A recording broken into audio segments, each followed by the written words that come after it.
הפסודומדע.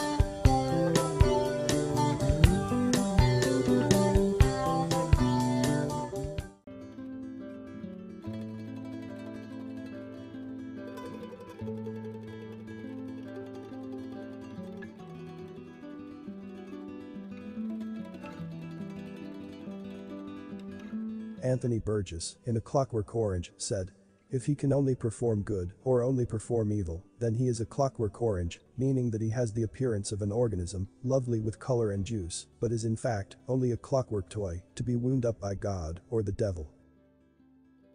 When they lock you up in a mental institution, three things happen.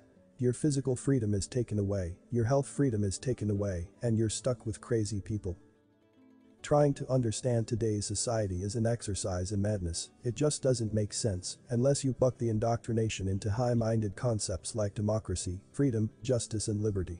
These things should mean something extraordinary and noble, but the concepts have been commandeered for use as propaganda. They've become diluted by corruption and are now devoid of their true meaning. They now serve more to limit our ability to see things for what they really are than to provide us with a playing field on which to create and prosper freely in life. In truth, though, the world in which we have today is profoundly sick.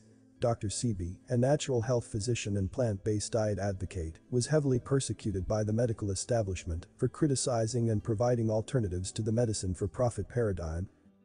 Dr. Sebi understood that many of the institutionalized ways of being in our culture amount to insanity.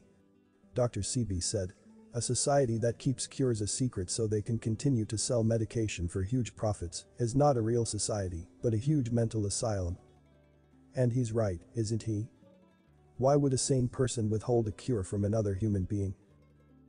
But our culture does this with all things beneficial and good, especially in the medical field. For example, we know a plant-based diet can reverse diabetes in as little as 30 days, but anti-diabetic medicines have become a $72 billion a year and rising niche market. It's insanity, but everyone else is going along with it, and so we have to acknowledge that we're stuck here on this funny blue rock in space with a bunch of crazy people. The Oxford Dictionary defines insane for us: in a state of mind that prevents normal perception, behavior, or social interaction, seriously mentally ill. Of an action or quality characterized or caused by madness. In a state of extreme annoyance or distraction. Of an action or policy extremely foolish, irrational, or illogical. One of the great sages of our time, Jiddu Krishnamurti, also knew just how crazy this place is.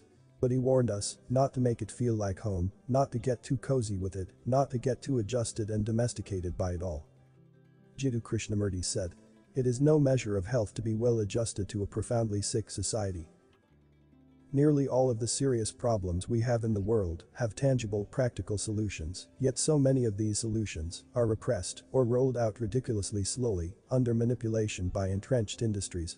Clean energy technologies, permaculture, biodegradable materials, psychedelics, natural cures, you name it. And if you ignore this madness, you're engaging in cognitive dissonance, which is a sort of layman's cure for the psychic discord we naturally get for not stepping up and taking control of our own lives, for allowing others with money on the line to tell us what's best for us. But fret not, this information is meant to empower you. So often, as human beings do, we need to be startled before we spring into action to save ourselves. It's in our nature.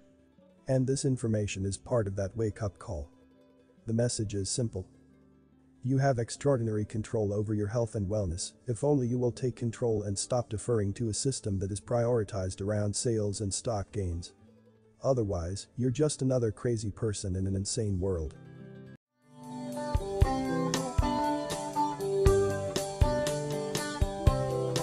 נפלאות הפסודומדע.